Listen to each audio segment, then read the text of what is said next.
Hello, and welcome to the next episode of this Healthy Life podcast. I am so excited for my new guest today, Meredith Cochran.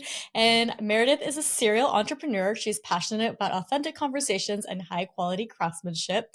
With a background in cellular molecular biology and traditional Chinese medicine, she focuses on preventative health and food as medicine. She's also the founder of Oh So Good, and it grew to millions in revenue before moving on to become the founder of Shareable and Tethos. It's a mouthful. You got so many accomplishments. So very happy to have her here today. We're going to dive into all sorts of interesting topics, from having a business that focuses on health and sustainability, and what that's like, and also some fun projects that you're working on. So I want to start with kind of diving into how we met, because I feel like we had like such a fun story of how we met. So you were the founder of Oh So Good, an amazing bone broth, and you had a fantastic bone broth and waffle cafe that I still miss every day here in LA. And so if you ever want to come back, I will eat there every day. But would love to Aw, share a little bit about have you share a little bit about what you do with the food and the brand space and community, and give a little introduction about yourself. I would love that. And also, let's just pause for a second because I remember the first time that you and I met, and I got an email from this girl named Erica. She's like, "Oh my gosh, I want to do a restaurant tour of all these gluten-free spots in LA, and I want to come by your cafe." And we had just opened not that long ago. And so I was like, "Oh, that sounds great. Come on in." And Erica, you have this like professionalism to you that like you walked in, you knew exactly what you needed to accomplish. You were like, kind of like, "Hey, I want to talk to you, but also get out of my way. I know what I need to do." I just fell in love with you from day one. It was like, oh my gosh, you are just like such a force to be reckoned with. And to have you, to have that like initial introduction to this is Erica, and she not only like cares so much about health and wellness and like becoming the best version of who you are, but also let me help other people figure this out because Mm-hmm. it is not an easy road. So I just wanted Mm-mm. to like pause there and like give that a lot of reverence because I thought that that was such a cool way to meet you. Aw, thank you. I love that. I do love putting together the dining guide. So it's like a great way to meet like amazing people that have awesome restaurants and businesses. And, I've gotten to know a lot of people and become great friends with them, like you and a few others. So it's really exciting to meet people in that space. Yeah. So like, I mean, when we met, I was founder, CEO of the Oh So Good company. And I know you kind of alluded to this, but just to give a little background to people who don't know, I was actually going to school for traditional Chinese medicine when I learned about bone broth. This was years ago.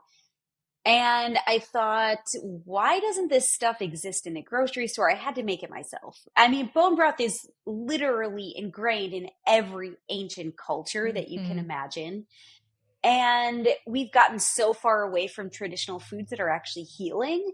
You can go to the grocery store and find all of these processed foods, but none of them are actually processed with Mm-mm. health in mind.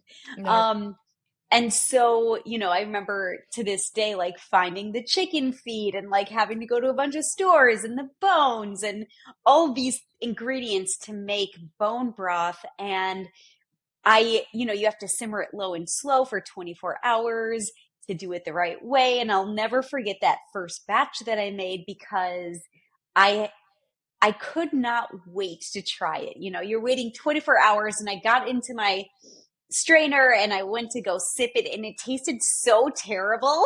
I actually had to toss it all.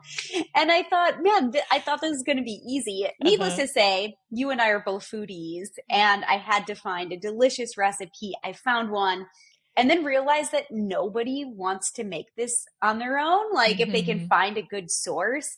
Um, and so I started shipping it online direct to consumer. It was like basically what I was doing in my spare time, and I just like you just wanted other people to have access to like Hmm. this information, to this nutrient dense food.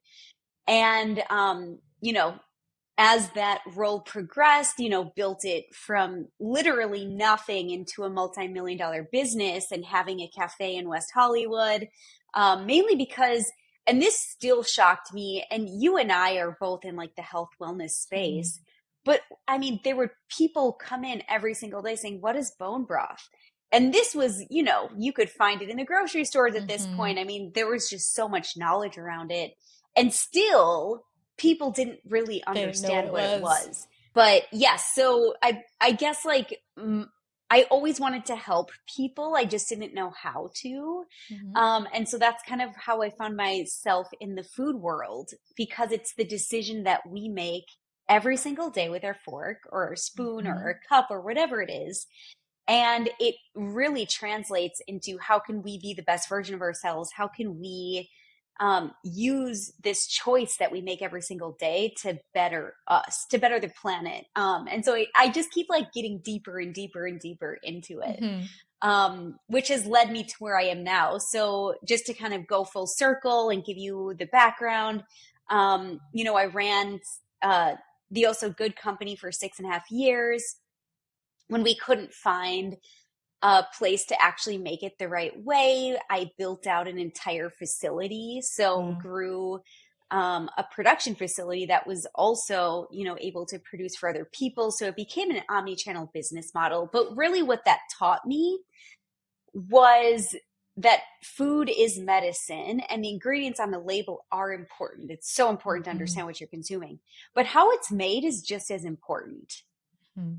And so when I started that process and realized that I couldn't just hire somebody else to make it the way that I had been making it, realizing that I had to build that myself, Mhm. and then growing that into also a business opportunity, but also just like opened my eyes to the world of food production in a way that I never really thought of before. And then also that allowed us to make soups and Mhm. bone broth waffles and all of these interesting things. Um, and so I'm really proud of everything that we built. And as business goes, you build it to a certain scale and your role changes. And I was really excited to kind of hand that over to the next group of people to kind of take it and run with it.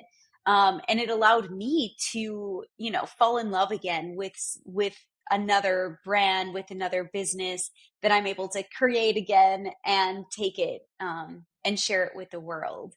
So currently, I'm operating two businesses. One is a consultancy. So essentially, I stepped down from my role as CEO and I thought, I really like this. I think that I can do this for other people.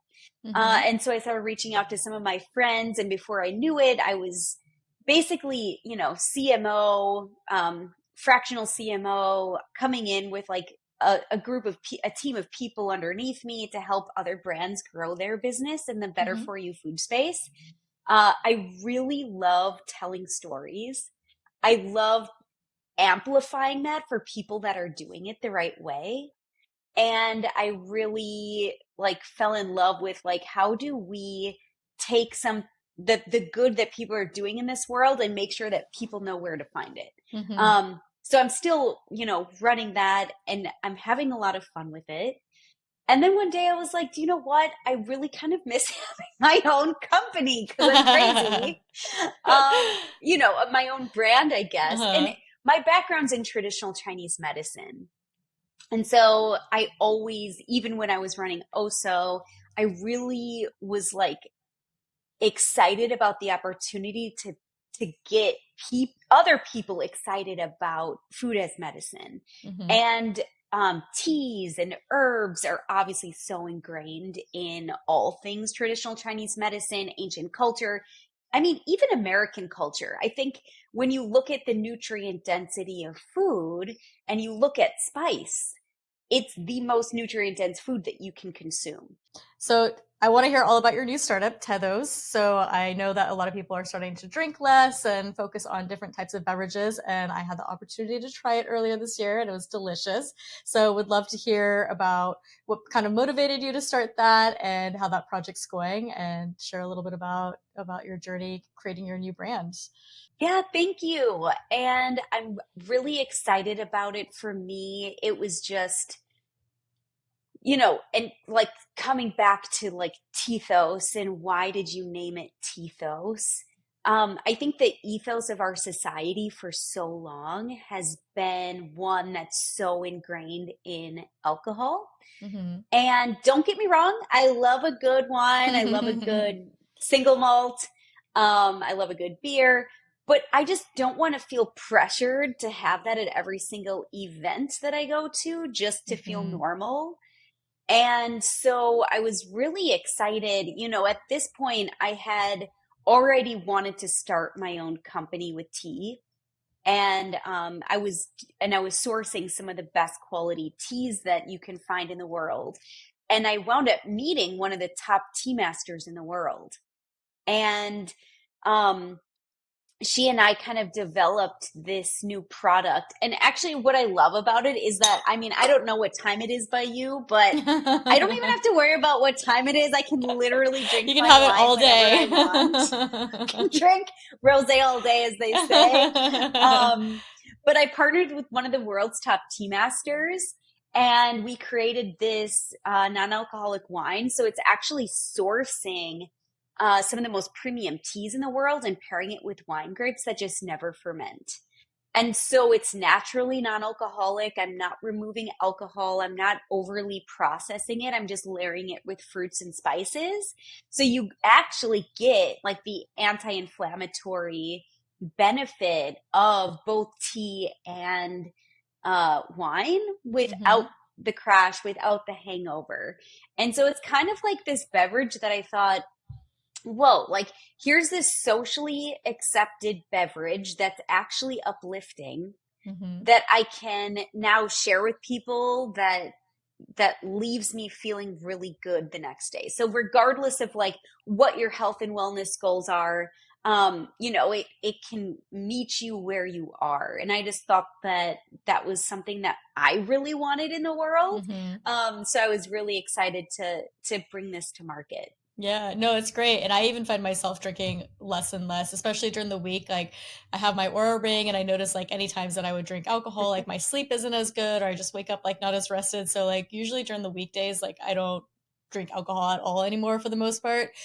Weekends I'll enjoy like a glass of wine here and there, but even that I feel like I've been scaling back. So I'm really excited about all these new products because you can still feel like you're having a drink. You can still feel like you're drinking something special, but you're not going to feel like the negative effects of it on your health. If anything, you might have health benefits from drinking it, especially like you mentioned, like you have the health benefits of like the tea and the wine without having all the alcohol in it. So it's a great combo. So I love this space. I feel like this space is going to grow so much, and like people are here for it. Like people are ready to switch it up and not have hangovers They anymore. really are. I know, and what's really driving it, Erica, which is, like the real indicator of the market is that it's the younger generations. Hmm. I saw a statistic the other day, 70% of 21-year-olds do not drink. I mean, Wow. can you imagine when we were 70%. 21? Everyone It was 100%. everyone was drinking. It was like Yeah. the norm. I mean, Hmm. even now, like you go to a party or you go to a restaurant and it's like, okay, let's drink right away. And I just that whole mentality is starting to shift. Um and I'm really excited about that. I think that it just like speaks to everything that you and I are working towards in terms of like spreading education and awareness around Hmm. being mindful and intentional with what you put in your body. Hmm. Um, Absolutely. and so, yeah, I just think that like I'm noticing that it's not just us. Like Hmm. the ethos of society is starting to be more acceptable of that. That said, I still like having something that looks like alcohol in my Yep. glass. Like I don't want to have to answer the question every time like, "Oh, are you pregnant? Are you Hmm.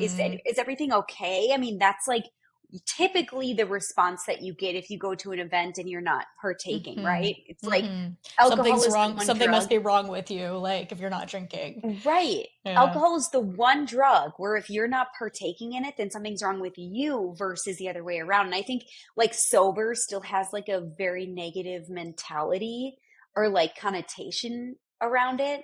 And in the same way that like you've experienced like the gluten-free industry kind of Hmm. transform over the years, now you can go to a restaurant and ask for something to be gluten-free. But remember in the beginning, It's a lot easier. Now we even have dedicated gluten-free places, and yeah, Yeah. it's definitely come a long way just in the, I guess, 12 years now that I've been gluten-free. So it's been quite the journey.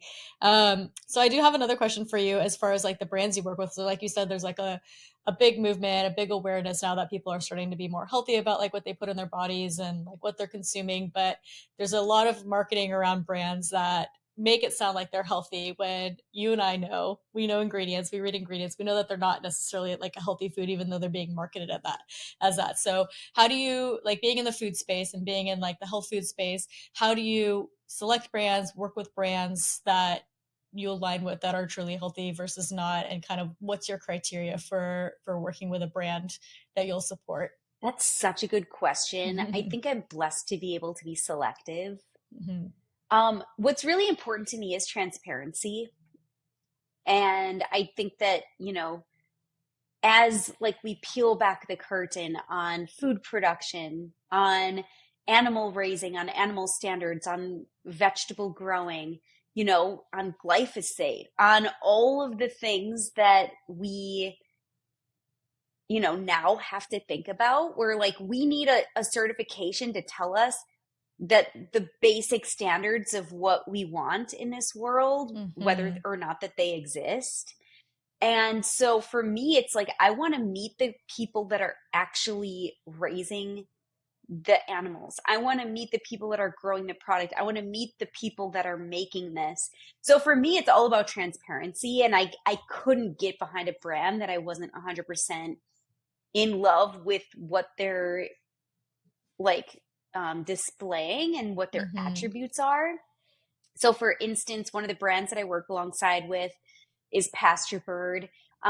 So I've been able to 10x their revenue since coming on board, and really it's sharing that story of what they're doing, that they're doing so well, and they actually allow people to come on farm and tour it. And what That's so I cool. love about that is like, when was the last time that you were able to go to an actual farm to see how at scale, right? Like Mhm. maybe like the little farmers market operation, you can go to their farm, maybe not.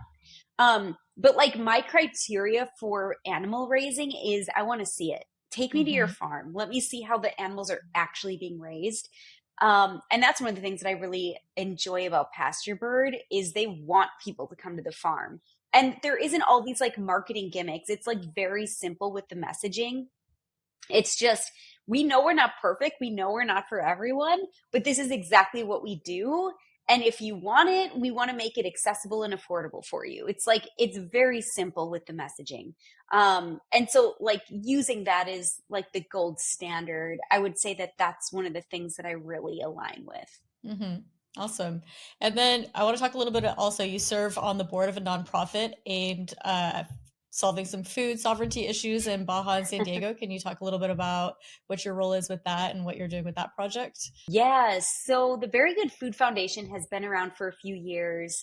And really, what I love about it is that it's all about education and giving people that normally don't have access to healthy food, Hmm. teaching them how they can actually grow that food themselves. So, like, we plant gardens in impoverished neighborhoods and schools and communities so that we can allow them to be champions of knowing where food comes from, then how to take that and cook with it. So, like, we partner with Michelin rated chefs, all over San Diego and Baja, and then bring them into the community as well. So, how can we teach kids and their parents how to take a carrot Hmm. and make it delicious? Because maybe you don't like it raw. I know a lot of kids hate carrots. It's like Hmm. my favorite vegetable to pull out of the garden. I don't know about you, but I feel so accomplished. I Just like like, roasted carrots. oh, roasted carrots are so sweet. And Yeah. it's like, it's the kind of sweetness that doesn't require additional sugar. Hmm. It's just like Hmm. so pure. Yeah. And so like taking those things and then, challenging kids, challenging parents or whoever it is to then cook with that food, because it is the most nutrient dense. And let's be honest, like we live in SoCal, we've got, growing season year Year round. round. So Yep. it's crazy to me that 1 in 3 San Diegans are food insecure. Does that blow your mind, that That's statistic? crazy. That's crazy. And so I'm like, how do we change that? I mean, really, it comes down to education. It comes down to accessibility. And so that was one of the reasons why I was so excited to get involved with this organization was like, again, how can we amplify this message and make Mm-hmm. sure that people know that like food is health and wellness and like it honestly impacts our behavior. I can't tell you how many like younger kids that I interact with and adults, don't get me Mm-hmm. wrong, but I think even let's talk about coffee, right? Because that's like one food that we consume that we instantly notice the impact of. I mean, we can talk about alcohol as well, but for the sake of this conversation, coffee, right? Because it's socially accepted, it's something that everyone can drink. It's on every corner, probably more than Mm-hmm. that. And you drink the coffee and you instantly feel uplifted, you feel awake. It's like your routine. But so many people have anxiety Mm-hmm. and they don't correlate the fact that like this increased consumption of caffeine and coffee, which is very high caffeine, is causing them to feel anxious. They just think that like, oh, I have a problem. So now like let's figure out a medication to fix this so that I can keep my caffeine and my coffee habit. But like let's add something that like counteracts that. And I think Mm-hmm. that that's just one example of a food that like we know food impacts our emotions, our behavior. Um, that's like socially acceptable and kind of rampant, but without really intention. Because I don't think that we need to like have that much caffeine on a regular basis. I Mm-hmm. think that if you like actually stopped caffeine, drinking coffee just like habitually, you would realize like, oh, my anxiety is gone. Mm-hmm. Or at least cutting I mean, back on coffee. I used to drink a lot of right. coffee and I did have anxiety issues and insomnia Yes, issues. And same. now I limit myself to just like 1 cup in the morning and it's enough to kind of get me going, but I don't have all Yeah, the issues. And I definitely like never can drink caffeine after 2 p.m. because that is a recipe for yeah. anxiety and insomnia for a long time. I don't know how people can have a cup after dinner. Yeah, very rarely do I. And usually it's like, okay, I'll have a little espresso because I'm in like Italy or something. And like Exactly. my time clock is all off. So I actually need the caffeine to keep going. Exactly. But yeah, like for me, and just to kind of bring this full circle, like that was one of the reasons why I was so excited about Tethos because I'm also sourcing a black matcha, which Mm. is, it's for me, it's like the perfect amount of caffeine, but it still has that like toasted flavor similar to what you would want out of a latte or a Does it coffee. have more than like a green matcha or like I've never heard of black matcha, so I want to hear about this. I want to know what this is and how it compares to Yeah. regular matcha. Well, and like matcha has a unique flavor. So you either love matcha or you hate it. I love But it. like I think black matcha, what was that? I said I love it. I love Yeah, matcha. I love it too. Sometimes like I want something that's like green matcha goes straight to your head. Where it's like, whoa, I'm alive, I'm awake, I'm Hmm. enthusiastic, and like I'm ready to take on the world. Surprisingly though, even green matcha has less caffeine than coffee. So like it's like, half the amount of what you would get in a cup of coffee is what you get Hmm. with matcha. Black matcha has a little bit less than green matcha. Okay. So it's still caffeinated, but it's slightly toasted. So like green matcha is very pure, it's green, it's unroasted. Whereas when you take the tea leaves, you slightly oxidize them to give it that roasted flavor. And then you grind it up into a powder. And so for me, I've been like obsessed with black matcha lately. Hmm. And it's my go to in the morning because I work in my computer. I want a little pick me up, but I don't want the crash. And green tea is one of the best things that you can consume. Now, matcha is really like slightly better than green tea because you're actually taking the whole leaf and grinding it up so you're consuming everything that is in tea in powder form. And then the black matcha just kind of like gives it that roasted flavor. It's a nice subtle hello, good morning, wake up, It's without feeling like a gentle anxious. It's boost. gentle. Yeah, it's a gentle boost. That's like the perfect way to say it. So I've been like getting really into that. And also, like, I know you and I care a lot about this, sourcing, right? Like, Mhm. where does it come from? And that is really important to me. Not only like, is what I'm consuming feel good? Yes. Is it giving back to the planet so that our future generations still can consume matcha in the future? Yeah. So I'm actually sourcing this from the only regenerative organic um, tea plantation in the world. Mm, So they're actually growing it using volcanic soil wow. and ocean water. Um, and then they've got like animals that kind of go in and out between the rows of the tea leaves. It's a generational farm. Hmm. And so I feel really good about that as well, because I think, it's one thing for us to take our health into consideration, like, okay, I feel good. But like to take it a step further, we're also regenerating the planet, which I think is just like really, it's just beautiful. It's like it speaks to the like my mission on earth, which is just to leave it a little bit better. Amazing. Awesome. Well, this has been so great. I love hearing about all the projects and brands you're working on and how you're working with one brand at a time to give us like quality, amazing food and help save the planet at the same time. So it's all round, all full circle, like you said. We're going to be dropping a link to Tethos or Tethos. I'm sorry, I keep saying it wrong. Tethos. I don't know why I say Tethos. We're going to be dropping a link to it in the show notes. And then we've also got a discount code for people. So Trail to Health will get you 10% off if you want to order. It's delicious. You should try both kinds that are up there, and we'll go ahead and link to that as well. And if people want to find you, any brands want to reach out and work with you, what's the best way to find you online, Meredith? Shoot me an email at mc@meredithcochran.com, or find me on Instagram at the Meredith Life. Perfect. Awesome. We'll link to those as well for you. So thank you so much. It was so great having you. I love hearing about your fun projects, and I'm just going to be patiently waiting for the bone broth and waffle bar to come back.